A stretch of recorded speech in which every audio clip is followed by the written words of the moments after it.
지구촌 안전연맹 대표 최수창입니다. 지난번에 한 번씩 다 뵀던 분들이라 훨씬 눈에 익어요.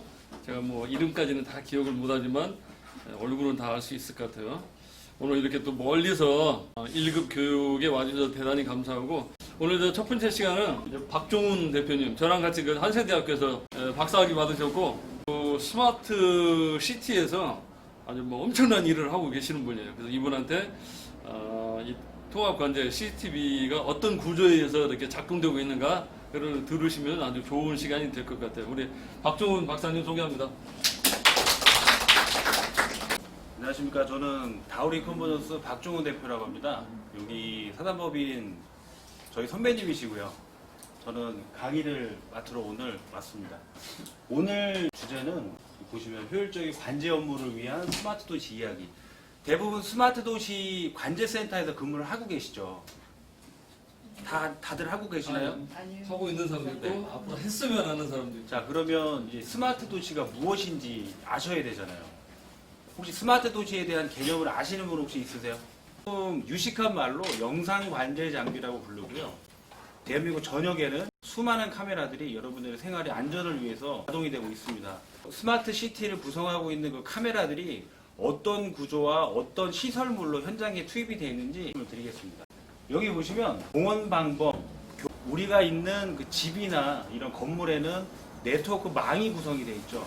그런 것처럼 여기가 종로니까 종로에도 종로 전역에 광 케이블로 통신 구성이 다 되어 있습니다. 그거를 자가망이라고 하고 있고요. 이 명칭을 또 제가 말씀을 드리면, 과거에는 유비쿼터스 도시라고도 불렀고, 3년 전까지는 스마트 시티라고 했다가 현재는 스마트 도시라는 이름으로 완전히 개정이 됐습니다.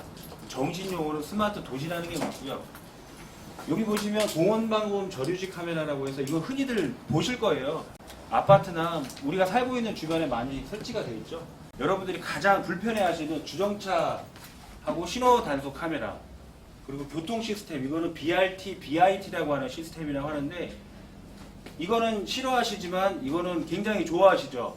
우리 삶의 편의를 제공하고 있으니까 이렇게 크게 구성이 되어 있고요. 이게 어느 한 지역을 엔지니어링 업무를 했을 때 했었던 그 사례를 제가 갖고 건데, 도시의 사이즈만 크기만 다를 뿐이지 망이 구성되는 형식은 다 똑같아요. 흔히 링망이라고 불러요. 링망이라고 하면 동그라미를 그린다는 얘기예요. 이 지역은, 여기 현재 지역은 약 20만 평이 넘는 지역인데 어떻게 이거를 다 망으로 까냐라고 하는데 정말로 깔려 있습니다.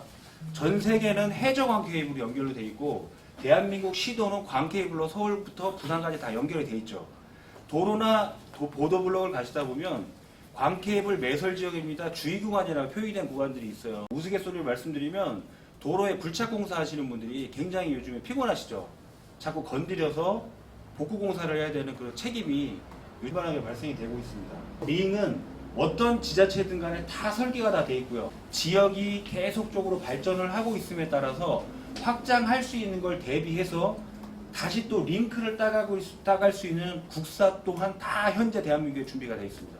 그거는 지자체에 있는 뭐뭐뭐 지자체 영상관제센터 아니면 통합관제센터에서 다 확보를 하고 있고요.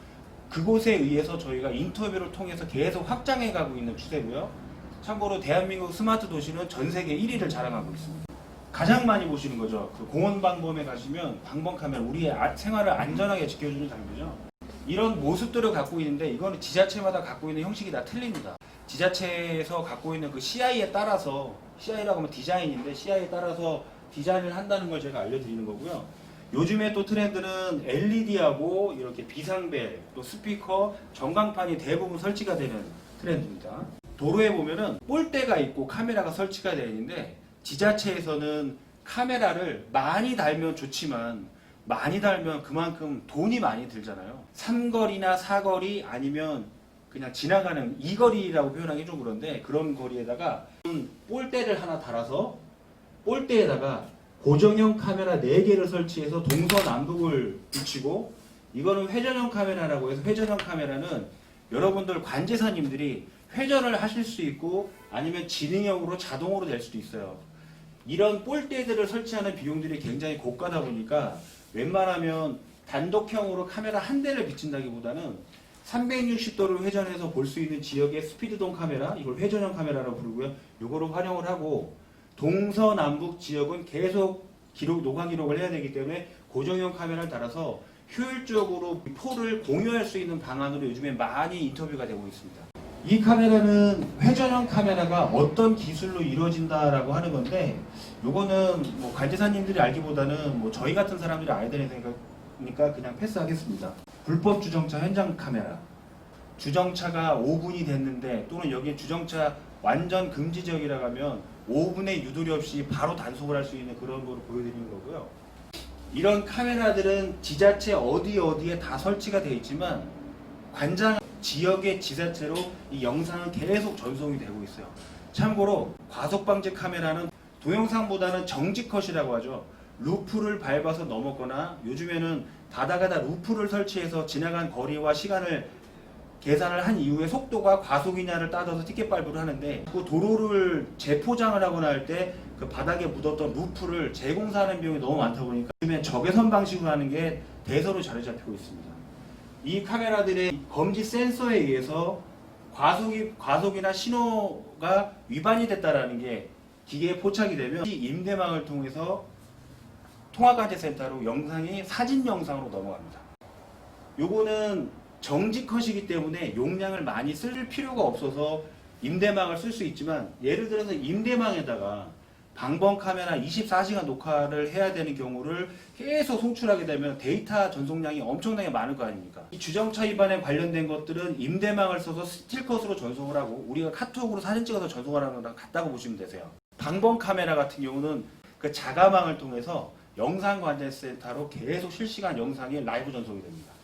그 BRT, BIS, BIT라고 저희가 부르는데, 요거를 크게 쉽게 생각하시려면 광역버스 노선이라는 게 요즘에 있어요.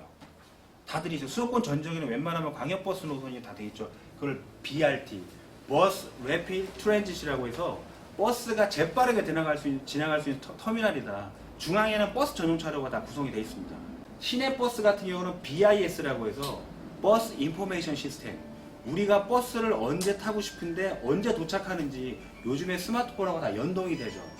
그런 것들도 마찬가지로 스마트 도시의 한 부분이고요. 지자체마다 이 디자인들이 어느 정도의 차이가 있기 때문에 그런 것들을 고려한다라는 걸로, 왜 모양이 틀리나라 궁금하시는 분이 더러 계셔서 제가 한번 그림을 그려봤고요. 버스가 언제 어떻게 되는지 정보를 우리에게 제공하고 있는 그런 전광판들이죠. 광역버스 노선에 해당되는 겁니다. 스마트 가로등이라고 해서 타이머에 의해서 가로등이 조절이 됐었는데, 사계절을 뚜렷하게 갖고 있는 대한민국 계절의 특성상 시간을 매일매일 조정하기가 사실상 번거로운 일인 것은 사실이에요. 이 스마트 가로등을 활용을 해서 방범 구간의 카메라를 볼대 형식으로 공유를 하는 가능성, 공유를 할 수도 있고요. 여기에다가는 어떤 정보를 띄울 수도 있고요. 그리고 이 디자인 자체를 갖고도 안전한 느낌, 세프티드라고 들어보셨을 겁니다. 환경 디자인을 통한 안전 예방이라고 하는데, 이런 예쁜 것들이 우범지대라든가 우리 시내 주변 곳곳에 설치가 되면 사람들의 마음이 편안해지기 때문에 범죄가 어느 정도 예방한다는 그런 학문 통계가 있어요. 그런 걸 세프티드라고 하는데, 스마트 가로등과 학교에 색깔이 대부분 신호등이 노란색을 띠고 있는 그런 것들은 세프티드가 다 반영된 상황이라는 걸 참고로 알아주십시오. 몇몇 주요 도시들은 미디어 파사드라고 해서, 예를 들어서 어떤 구청에 가보면 밤에 이런 화려한 조명들이 있는 것들을 보신 적 있으시죠? 이런 걸 미디어 파사드라고 하는데, 요거는 참고적으로 이것도 스마트 도시의 한 부분인데, 이런 것도 공공 디자인 플러스 세프티드가 반영된 것들이니까 참고로 알아주시고요. 요거는 현재 도입이 되고 있는 분위기입니다. 지자체에 있는 어떤 특정 부분에 공공에게 제공할 수 있는 그 편익을 제공할 수 있는 그런 시설들인데요. 뭐 건강을 위해서. 하지만 운영하는데 비용상의 문제 때문에 아직까지 제고하고 있는 지자체들이 현재는 많습니다. CCTV가 어떻게 구성이 되고 있는지 지금 전자에 말씀드린 거는 전체적인 도시에 대한 그림을 제가 그려드린 거라 너무 광범위하고요.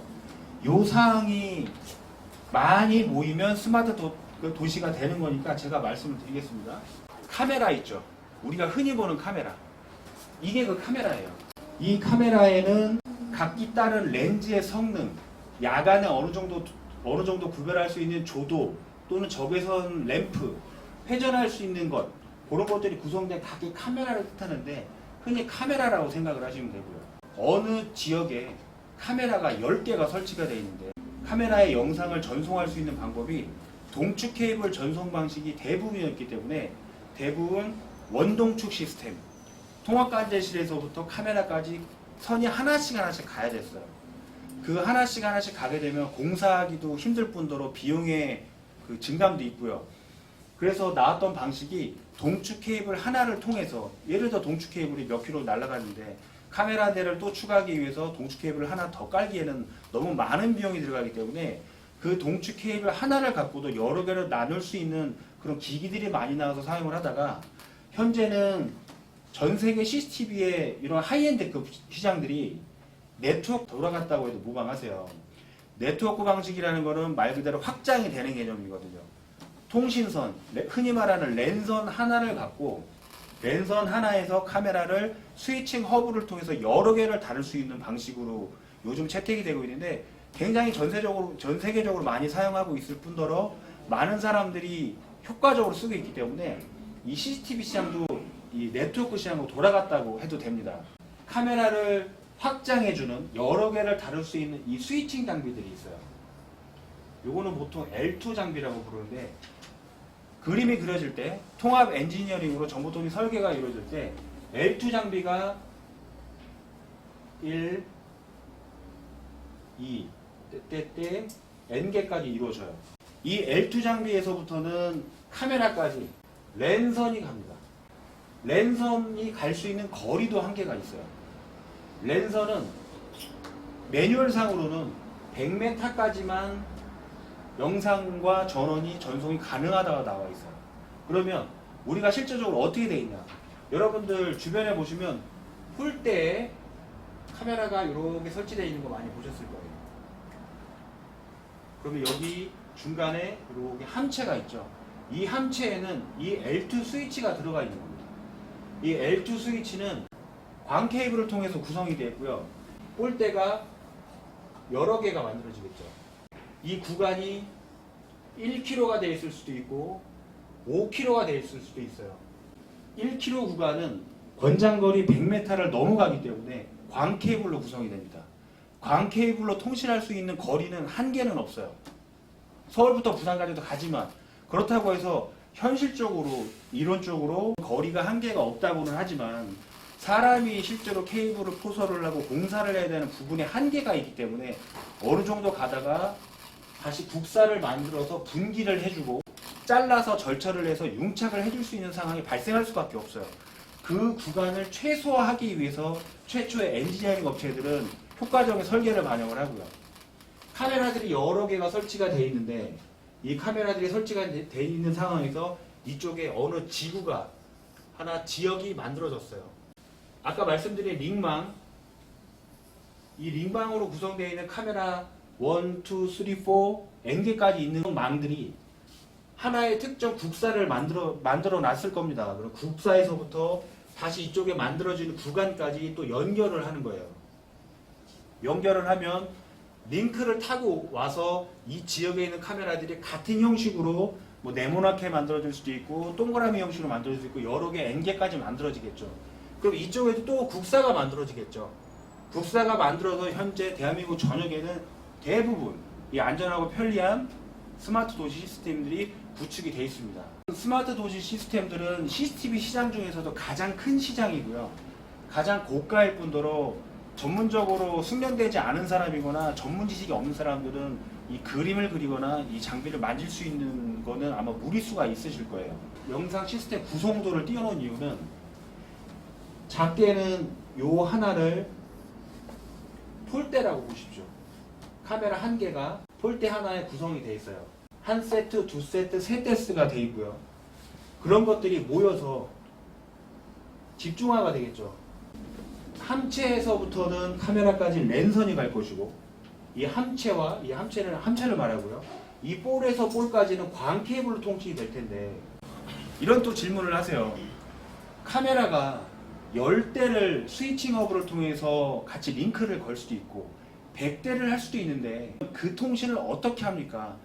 흔히 생각하는 회사에서 인터넷을 쓰시는데 일반 인터넷을 설치를 한 이후에 갑자기 손님이 오셔서 1000명이 동시에 인터넷을 본다고 생각을 해보세요. 그럼 트래픽이라는 게 걸려요. 전기도 우리가 사용하는 220V를 가정용으로 냉장기 세탁고 정도로 써야 되는데 220V라고 해서 전기를 많이 먹는 산업용 기기를 붙이면 안 되겠죠. 그런 것처럼 구성을 할 때 L2 장비를 수용할 수 있는 범위를 그걸 밴드위스 대역폭이라고 불러요. 그거를 계산한 다음에 어느 정도 찼다, 어느 정도 오버 트래픽이 걸리겠다 싶으면 거기다 L3 장비를 놓습니다. L3 스위치들이 또 많이 생기겠죠. L3 스위치 밑에 L2 스위치, L2 스위치 밑에 카메라 이렇게 생각하시면 되는데 L3 스위치들이 모여서 또 L3 스위치와 연결이 되고 그렇게 되다 보면 백본망이라는 걸로 따라가는 시스템으로 구성이 돼요. 지자체에는 어떤 시스템으로 되어 있을까요? 지자체에는 굉장히 큰 지자체 같은 경우는 L3가 많이 형성이 되어 있고 하고 또 L2가 많이 있고 L3, L2는 아까 계속 제가 말씀드린 광 케이블이라고 했는데 광 케이블은 전문용어로 DWDM이라는 통신 방식이에요. 이게 파장을 분할해서 이 데이터를 전송한다는 건데 광 케이블은 실제적으로 액기손가락만 합니다. 두께가. 광 케이블이 그 액기손가락만한 까만색 FRP가 보호하고 있는 그 안에 있는 섬유 마치 머리카락 같이 얇은데요. 그게 보통은 48코어, 24코어, 지자체에서 가장 많이 들어가 있는 것들이 48코어. 48코어라는 거는 48가닥의 광섬유가 FRP 케이블 안에 있다는 얘기예요. 48개의 광 케이블 하나가 그 광 케이블 그 머리카락 같이 얇은 그 섬유 하나가 얼마나 많은 데이터를 갖고 올 수 있냐. 그거는 보통은 이런 사고는 뭐 많이 된다고 하는데 흔히들 원지 정도로 합니다. 예를 들어서 종로구 관제실이에요. 여기까지가 10km 떨어져 있어요. 여기 10km에 있는 어느 공원 지역이에요. 광 케이블로 가겠죠. 광 케이블로 가지만 원코어 광 케이블을 깔진 않습니다. 48코어를 깔겠죠. 48코어를 깔면서 중간에 국사에 의해서 하나, 두 개가 사용이 될 수도 있고 가다가 또 놔질 수도 있고 또 삼거리가 가다 놔질 수도 있고 그거는 모르는 거예요. 그거는 설계 도서로 보셔야 되는데 광 케이블 어찌됐든 여기까지 융착되고 연결돼서 여기까지 온 이 원코어 하나를 통해서 이 L3가 관장하고 있는 L2 카메라 영상들이 넘어오는 거예요. 나중에 이쪽에 카메라가 증설이 됐어요. 증설이 됐는데 이 L3가 수용할 수 있는 L2 장비 카메라의 대수가 초과될 것 같아요. 그러면 더러는 이런 계산을 할 수가 있어요. 원코어 하나를 갖고 우리가 많은 카메라를 링크를 태워서 관제센터로 영상을 전송하고 있지만 또 선을 여기서 10km 깔기에는 너무 많은 비용이 들어갑니다.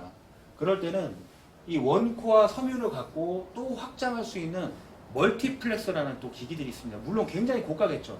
그 타당성 분석을 해봐야겠죠. 이 멀티플렉서를 놔서 영상을 가야 될지 아니면 이쪽 분기나를 활용을 해서 도면검토 이후에 다시 현장에다가 재공사를 할지 여부는 타당성 분석을 해보면 그 답을 알 수가 있습니다. 그런 식으로 이 모든 것들이 전국에 다 구성이 되어 있는 거예요.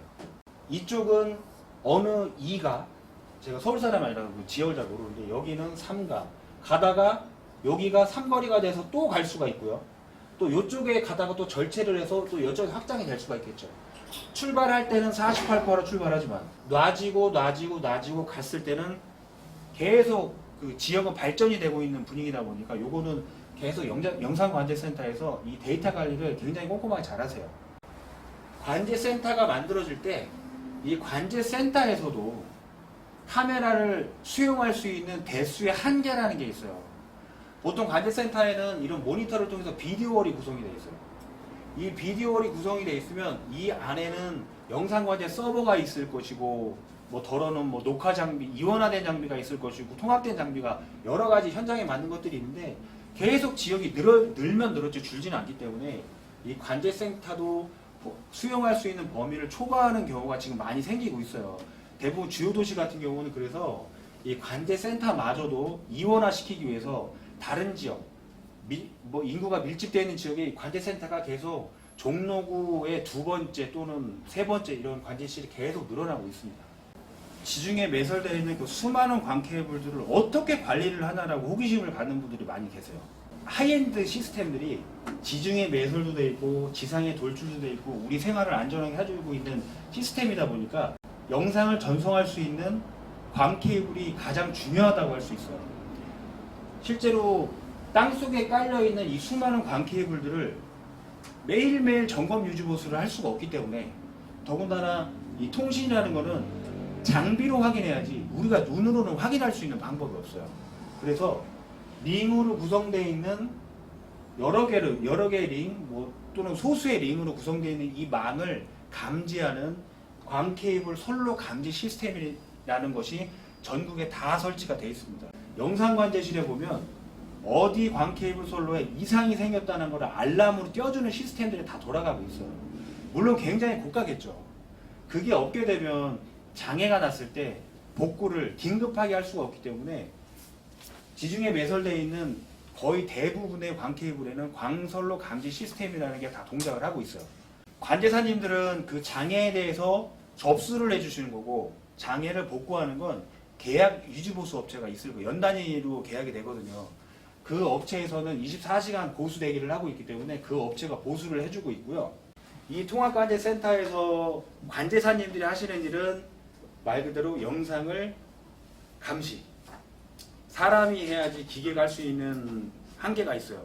하지만 요즘에는 지능형 감지 시스템이라고 해서 사람이 할 수 있는 일을 기계가 많이 대체는 하고 있지만 그 한계라는 게 있기 때문에 아직까지는 사람이 해야 되는 일이 더 많이 있습니다. 이쪽에서 출발했던 아까 말씀드린 48포와 여기 현재 24포라고 되어 있는데 보통 거의 대부분 48포예요. 케이블이 쭉 가서 이 하나의 링을 만들어 오고 또 링을 만들어 오는데 이 구성된 링이 이 24코어 중에 몇 코어를 썼을지는 설계 도면에 나와 있겠죠. 하지만 다 쓰진 않습니다. 여유를 갖고 가요. 나중에 확장될 걸 고려해서 영상관제센터에서 통합관제 시스템을 관리하시는 담당 공무원께서는 어느 지점에 국사를 또 만들어라고 공사를 하면서 협의를 하세요. 국사를 만들어야 되는 이유는 이쪽에 또 마을이 하나 만들어질 수 있고 이쪽에 또 시가 하나 만들어질 수 있고 하니까 여기서부터 이렇게 다시 깔기는 뭐하니 이쪽에다 국사를 만들어라 할 수도 있고 그렇게 확장이 되다 보면 이쪽에 갑자기 세종특별자치도인가요? 네, 세종시가 생겼어. 그러면 세종시에는 처음에는 이쪽에다 물론 같이 링크를 태워야겠지만 나중에 분리를 하겠죠. 분리를 하면 이쪽에 통합관제센터가 하나 더 만들어진 상태에서 그 통합관제센터가 자체 수용을 하겠죠. 지역이 나눠지니까. 그런 식으로 계속 만들어지고 있습니다. 스마트 도시는. 여의도에 관장하고 있는 카메라들이 그 전광판에 다 올라와요. 그럼 여의도의 전역에 있는 현장들이 그 전광판에 다 영상 기록이 되면서 관제사님들이 수백 수천 대의 카메라를 다 기계가 일일이 할 수가 없으니까 관제사님들이 운영을 하시다 보면 어느 정도 이 통박이라는 게 나와요. 저 지역에 맨날 범죄나. 그럼 관제사님들이 그런 노하우와 스킬을 갖고 근무를 하십니다. 여기는 맨날 상습 정체 구간이야. 여기 교통사고 맨날 나는 것 같아. 여기는 우리가 좀 집중적으로 근무해야 될 것 같아. 그러면 그 조단위별로 또 시간대별로 계절별로 날짜별로 월별로 다 그렇게 루트가 다 있습니다. 제가 보기에는 계속 지능형으로 바뀔 것 같습니다. 사람의 일자리를 대체할 수 있는 시스템. 왜냐하면 엔지니어링 하는 사람들이 우스갯소리 하는 얘기가 기계는 거짓말을 안 한다고 해요. 불편한 사실들이 사람이 살다 보면 생길 수밖에 없어요. 여러 명 일하다 보니까. 기계는 인간이 명령한 대로 수행을 하거든요. 인풋 아웃풋이기 때문에. 그래서 기계로 대체를 한다고 하는데 기계가 할 수 없는 부분이 있어요. 근데 통합관제실 같은 경우에는 늘어나진 않을 것 같아요. 공사나 이런 시스템 만드는 거는 사람이 해야 되지만 관제 업무는 기계 대체할 수 있는 요지가 충분하기 때문에 더 많이 늘어나진 않겠죠. 그렇다고 해서 줄지는 않을 거예요. 왜냐하면 관제실이 계속 늘어나고 있는 추세니까 인력들이 많이 필요로 되잖아요. 그래서 살아남을 수 있는 방법이 뭐겠습니까? 노하우와 스킬. 남과는 다른 나만의 관제력 아니면 뭐 자격, 면허, 교육 이런 것들을 필요로 하겠죠. 검증할 수 있는 방법이 없어요 현재. 나 관제업 몇 년 했어. 그래서 관제 무슨 자격증처럼 있는 것도 아니고 지금 현재 여기서 열심히 저희 선배님께서 하고 계시지만 그런 것들이 작용이 되지 판단할 방법이 없습니다. 몇 년 근무했다고 해서 어떤 기술 수첩을 주는 것도 아니고 그렇다고 해서 다른 자격증을 갖고 있는데 관제 업무와의 연관성을 또 검토할 방법이 없고 이렇게 계속 만들어지다 보면 라이센스가 나오지 않겠습니까? 들어보니까 통합관제센터에서 관제사 일이 상당히 중요하다 이렇게 생각을 했는데 네. 물론 중요하지만 네. 그 보이지 않는 가운데 네. 그 유지보수하는 기술자들이 또 뒤에서 엄청난 그 관제를 하고 있네요. 네. 유지보수뿐만 아니라 팔이 안으로 붙는다고. 그러니까 저는 이게 설계 감리를 하는 엔지니어 업체이지만 15년 동안 노가다를 뛴 사람이에요. 누구보다도 현장 일에 대해서는 뭐 투탑이다라고 서러울 정도인데 정말 여러분들이 모르는 사이에 정말 많은 사람들이 피땀 흘리면서 만들고 있습니다. 이 건설업인데 정보통신공사도 건설업인데 건설업 중에서 가장 포지션이 작아요. 그러다 보니까 직접 수주하거나 뭐 계약하는 일보다는 남한테 받는 일이 많아서 대우도 못 받고 또 늘 사용해야 되는 시스템을 만들다 보니 공사가 끝난 다음에도 많이 불려다니고 아픔들이 있어요. 그러니까 나중에 관제 업무 보시게 되면 공사하시는 분한테 따뜻한 커피 한 잔 주십시오. 제일 고생하시는 분들이세요. 국사라고 써있는데 저 영어입니까? 한글입니까? 한글입니다. 도로에 보면 KT 국사라고 해요. 보도블록 옆에 그런 철제로 된 것들 많이 보셨을 거예요. 그런 국사들이 뭐냐면 통합센터가 구성이 되면서 거리가 많은 거예요. 카메라가 많이 설치됐거나 아니면 이쪽이 4거리거나 5거리거나 6거리거나 이쪽을 나눠야겠다. 교차로가 만들어진 거죠. 이 국사도 아무데나 만드는 게 아니라 맨 처음에 이 도시를 디자인을 할 때 차 반영을 하고 담당 주무관님들이 추후에 확장될 도시를 가면서 놓고 그 협의 이후에 허가를 받고 국사를 놓는 거예요. 그러면 이쪽에는 말 그대로 24코아가 가다가 24가닥이 가다가 5가닥 정도 내려놓고 19가닥 면서 지나가는 그런 경우가 될 수가 있어요. 그럼 이쪽에 5가닥 쓰라고 놓은 거예요. 왜냐면 이 동네 하나 만들려고 서로를 땅을 쭉 팠는데 요 동네 만든다고 상을 또 파기가 그렇잖아요. 한 번에 계산을 하는 거죠. 볼대 설치는 두 가지 패턴이에요. 지자체에서 스마트 도시 공사를 할 때는 민원 접수가 많거나 아니면 우범 지역이 발생이 사건 사고가 많으면 어떤 계획 반영에 의해서 예산 편성이 되고 카메라 발주 공사가 나오면 나라정터에 올라와서 입찰을 받고 공사를 하겠죠. 그런 경우가 1번 가장 많고요. 두 번째라고 하면은 어느 특정 도시가 개발이 돼버렸어요. 그럼 그 개발이 됐으면 그 개발을 하기 위한 행위 주체가 있겠죠. 뭐 어디 건설 회사가 될 수도 있고 어디 민간 도시개발 조합이 될 수도 있고 요즘엔 조합 사업들이 많잖아요. 그러면 지자체에서는 국계법에 의해서 다음과 같은 사업을 하라라고 명령이 떨어져요. 몇 개를 할지는 모르지만 이 규모에 따라서 어느 정도 몇 개를 설치하는 거는 이 담당 주무관님들과 여기 계시는 이 전체 이 분들과 협의를 해요. 협의를 한 이후에 가장 많은 게 당연히 방법이겠죠. 물론 누군가가 사업을 한다고 하면 담당 주무관님 입장에서는 안전한 세상을 만들기 위해서 많이 달아달라고 할 거예요. 하지만 예산이라는 건 돈이기 때문에 어느 적정 설계를 저희가 들어갑니다. 엔지니어링 업체는 논리를 갖고 피는 거죠. 옆에 있는 지자체에는 이만큼 되는 면적의 카메라를 500대를 달았는데 그 500대를 달았을 때는 사거리 기준일 뿐더러 200m 간격이었다. 보통 카메라가 줌인을 해서 볼 수 있는 게 한 200m까지도 볼 수가 있어요. 200m를 볼 수가 있는데 여기가 커브길이면 당연히 사각이 나오겠죠. 하지만 직선길이면 300m. 200m를 기준으로 하게 되면 이쪽에다 하나 설치하고 중앙행을 200 놓고 다시 200 떨어져서 카메라가 마주보게 되면 200을 볼 수가 있겠죠. 거리는 400m가 되겠죠. 이런 식으로 계산을 해요. 지역에 따라서 또는 지형에 따라서 결정권은 담당 공무원 주무관님들이 하는 거지만 그렇게 많이 달거나 과도하게 요청하지는 않습니다. 가장 합리적으로만 근거는 있어요. 엔지니어 업체들이 이렇게 제안할 수 있는. 저는 최대한 쉽게 설명해드린 거고요. 쉽게 설명 잘 해드려요.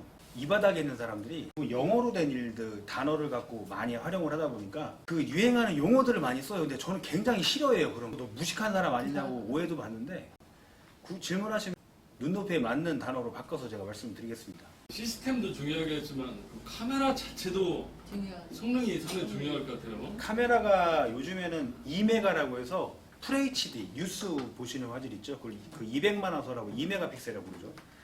기본적으로 이 네트워크 카메라는 2메가픽셀 시장부터 등장을 한 거예요. 약 7년, 8년 정도가 됐는데 기존에는 아날로그였고 지금 이 IP 카메라 시장이 굉장히 진보해서 현재는 12메가까지도 나와요. 우리가 화면으로 볼 수 있는 게 2메가예요. 그럼 도대체 8메가 12개는 뭐냐? 8메가면 4배 확장했을 때 똑같은 거지. 픽셀이 안 깨진다는 얘기죠. 그럼 문제가 또 있어요. 그 용량을 2메가픽셀로 저장을 해야 되는데 12메가라면 용량이 6배가 더 될 거예요. 그 용량을 더 갖고 있어야 스토리지. 가격이 어마어마하죠. 한 가닥으로 영상을 전송할 때는 전기가 아닌 통신은 대역폭이기 때문에 이 원코어로 전송할 때 한 개를 2메가픽셀 하나로 가야 될 놈이 6자리를 대역폭 공간을 차지하는 거예요. 그러면 코어에 대한 것도 많이 차지할 것이고 전송된 데이터를 저장하고 스토리지, 저장 소재, 하드디스크가 어마어마하게 많이 들어가 있죠. 그러면 반면에 돌리고 재생하고 하려면 이 서버, CPU가 또 올라가야겠죠. 램이 올라가죠. 가격이 무지하게 올라갑니다. 그래서 아주 중요한 공간 빼고는 웬만하면은 특별한 요청 없이는 저는 개인적으로 2메가를 하는데 어느 지자체는 굳이 뭐 8메가 해달라고 하면 할 수밖에 없어요. 주무관님들의 권한이기 때문에 교육행정망이라고 해서 학교도 다 틀리거든요, 많이. 그 학교 행정망도 전국이 다 묶여있긴 한데 그거를 다 교육청이 갖고 있는 망은 아니에요. 중간에는 임대망도 있고 어디망도 있고 막 따라가는데 대부분 임대망들을 많이 쓰거든요. 근데 그 임대망을 쓴다 하더라도 임대망은 말 그대로 기간 사업자가 갖고 있는 망을 우리가 돈 주고 사용하는 거다 보니까 데이터가 빠질 수가 있어요. 그러면 군대 갔다 오셨던 분들은 아시겠죠? 비화기. 쉽게 말하면 비화기. 보안을 거는 거예요. VPN이라는 장비도 있고 여러 가지 보안 장비도 있는데 출발할 때와 목적지 이 사이에는 데이터가 빠져도 분석이 안 되는 거예요. 변조된 데이터와 복조된 데이터에 의해서 양쪽만 알 뿐이지. 그래서 돈이 또 들어가기 때문에 타당성 분석에 의해서 자가로 갈지 임대망으로 갈지를 결정을 하는 겁니다. 국사는 대부분 동사무소 안에 있는 경우가 있어요. 동사무소 부서 다 있어요. 동사무소의 전산실에 보면은 그 지역을 휘감고 있는 자가방에 국사가 다 있어요. 근데 동사무소는 공유재산이기 때문에 그게 쓰는데 동사무소가 없는 구간에 국사를 만들어야 되는 경우에는 돌출을 시키죠.